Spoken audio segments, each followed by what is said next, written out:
ಕನ್ನಡಕ ಎಂತ ಕೆಲಸ ಮಾಡಿದ್ಯ ಅಂತ ಗೊತ್ತಿದ್ರು ಇನ್ನೋಸೆಂಟ್ ತರ ಪೋಸ್ಟ್ ಕೊಡ್ತಿದ್ಯಲ್ಲ, ಸುಮ್ಮನಿರಕ್ಕಾಗಲ್ವ ನಿನ್ಗೆ? ಪೊಲೀಸರಿಗೆ ಯಾಕೆ ಹೇಳ್ದೆ? ನೋಡಿ, ಹೇಳಿದ್ದೆ ಹೇಳ್ತಾ ಕೇಳಿದ್ದೆ ಕೇಳ್ತಾ ಇರಕ್ ನನ್ಗೆ ಇಷ್ಟ ಇಲ್ಲ. ಹಬ್ಬಕ್ಕೆ ಬಂದಿದ್ದೀನಿ, so please. Hello, excuse me.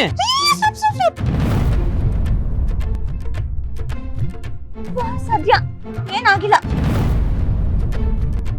Hello genius, 1 second late ಆಗಿದ್ರು ನೀವು ರಂಗೋಲಿ ಮೇಲೆ ಕಾಲು ಇಡ್ತಾ ಇದ್ರಿ. ಗಾಡಿ ಅಂತೂ ನೆಟ್ಟಿಗೆ ಓಡ್ಸಕ್ ಬರಲ್ಲ, ಎಲ್ಲ ನೋಡ್ಕೊಂಡು ನಡಿಯಕ್ಕೂ ಬರಲ್ವಾ? ಓ, ನಿಮಗ್ ಬರಲ್ಲ ಅಲ್ವಾ? ಬಂದಿದ್ರೆ ಫೋನ್ ಬೀಳ್ಸ್ಕೊತಾ ಇರ್ಲಿಲ್ಲ. ಹೌದಾ?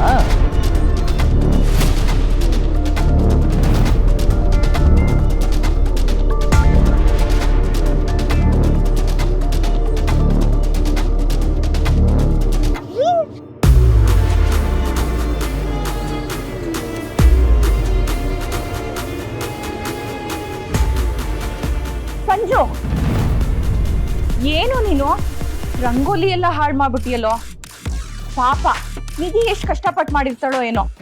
ಅಮ್ಮ, ನನ್ನಿದನ್ ಬೇಕು ಅಂತ ಮಾಡಿಲ್ಲ, ಏನೋ ಗೊತ್ತಿಲ್ಲದೆ ಆಗೋಯ್ತು. ಗೊತ್ತಿಲ್ಲ ಅಲ್ಲ ಆಂಟಿ, ನಾನು ಅವ್ರು ಹೇಳ್ತಾನೆ ಇದೆ ಅಲ್ಲಿ ರಂಗೋಲಿ ಇದೆ ಕಾಲಿಡ್ಬಿಡಿ ಅಂತ. ಬೇಕು ಬೇಕು ಅಂತಾನೆ ಮಾಡಿದ್ದು. ಸಂಜು, ಹೆಣ್ಮಕ್ಳ ಹತ್ರ ಎಲ್ಲ ಮಾತಾಡ್ಕೂಡ್ದು. ಅಮ್ಮ, ನಾನು ಹೇಳ್ತಿದ್ದೀನಲ್ಲ, ಏನೋ ಗೊತ್ತಿಲ್ಲದೆ ಆಗೋಯ್ತು ಅಂತ. ನೋಡು, ನನ್ನ ಮಗನ್ ಸತ್ಯ ಏನು ಅಂತ ನನಗ್ ಗೊತ್ತಿಲ್ವಾ? ನಿನ್ ತಲೆಯಲ್ಲಿ ಇಂಥದೇ ಯೋಚನೆ ಓಡ್ತಿದೆ ಅಂತ ನೋಡಿ ಹೇಳ್ಬಿಡ್ತೀನಿ ನಾನು.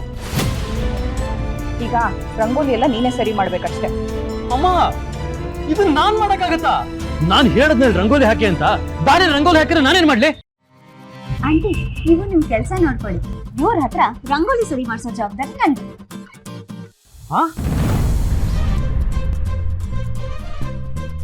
Hello, excuse me. I am not going to do this hell, okay? ಸುಮ್ಮನೆ ಇರಿಟೇಟ್ ಮಾಡ್ಬೇಡ. ರಂಗೋಲಿ ನಿಮಗೆ ಹೆಲ್ಲ? ಮನೆಯೊಳಗೆ ಲಕ್ಷ್ಮಿನ ಕರ್ಸೋ ಸಂಪ್ರದಾಯನ ನರ್ಕ ಅಂತೀರಾ? ನಿಮ್ಮ ಬುದ್ಧಿ ಕಲಿಸ್ಲೇಬೇಕು, ಇಲ್ಲ ಅಂದ್ರೆ ನಿಮ್ ಫೋನ್ ಗತಿ ಅಷ್ಟೇ ಅನ್ಕೊಳ್ಳಿ.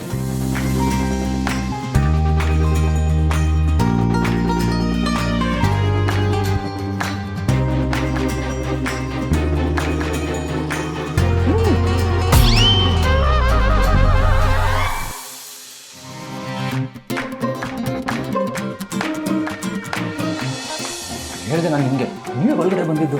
ನಿಮ್ಮ ಅಕ್ಕ ನೋಡಿದ್ರೆ ಏನ್ರಿ ಮಾಡೋದು? ನೀವು ಕೆಲಸ ಮಾಡಿ, ಟವಲ್ ಹೊತ್ಕೊಂಡು ಹೋಗಿ ನಂದು ಇನ್ನೂ ಸ್ನಾನ ಆಗಿಲ್ಲ ಅಂತ ಹೇಳಿ ಮುಗೀತು. ನಿಂದು ಪೂಜಿತಿ, ನಿಂದು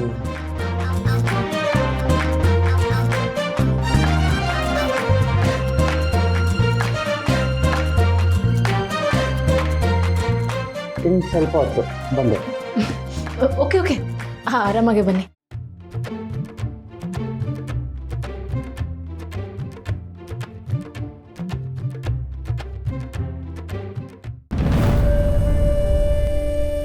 ಎಷ್ಟು ದಿನ ಈ ನಾಟಕ, ಇನ್ನು ಎಷ್ಟು ಸುಳ್ಳು ಹೇಳೋದು? ನಿಜ ಹೇಳಕ್ಕಾಗ ಸರ್, ನಿಮ್ಮನ್ನ ಮತ್ತೆ ಅಕ್ಕನ ಗಂಡ ಹೆಂಡತಿ ಅಂತ ಕರೆಯುವಾಗ ನನಗೆ ತುಂಬ ನೋವಾಗುತ್ತೆ. ಆದರೂ ಸಹಿಸ್ಕೊಳ್ತೀನಿ, ಅಕ್ಕನಿಗೋಸ್ಕರ, ಅಕ್ಕನ ಹೊಟ್ಟೆಲಿರೋ ಮಗುಗೋಸ್ಕರ. ಎಲ್ಲ ನಿಜ ಹೇಳ್ಬಿಡೋಣ, ನೀವು ಸಾಕಾಗೋಗಿದೆ. ಸರ್, ನನಗೊಂಚೂರು ಸಮಯ ಕೊಡ್ತೀರಾ ಪ್ಲೀಸ್? ನಾನು ಈಗ ತಾನೇ ನನ್ನ ಕರಿಯರ್ನ ಸೆಟ್ ಮಾಡ್ಕೊಳ್ತಿದ್ದೀನಿ. ಜೊತೆಗೆ ಅಜ್ಜಿ ಆರೋಗ್ಯದ ಬಗ್ಗೆನೂ ಯೋಚನೆ ಮಾಡಬೇಕು. ನಾನು ಸಡನ್ನಾಗಿ ಹೇಳಿದ್ರೆ ಅವಳಿಗೆ ಏನಾಗುತ್ತೋ ಏನೋ ಅನ್ನೋ ನನಗೂ ಭಯ ಇದೆ. ಅದಕ್ಕೆ ನಮಗೊಂಚೂರು ಟೈಮ್ ಕೊಡಿ ಪ್ಲೀಸ್. ಕರುನಾಡ ಕಣ್ಮಣಿಯು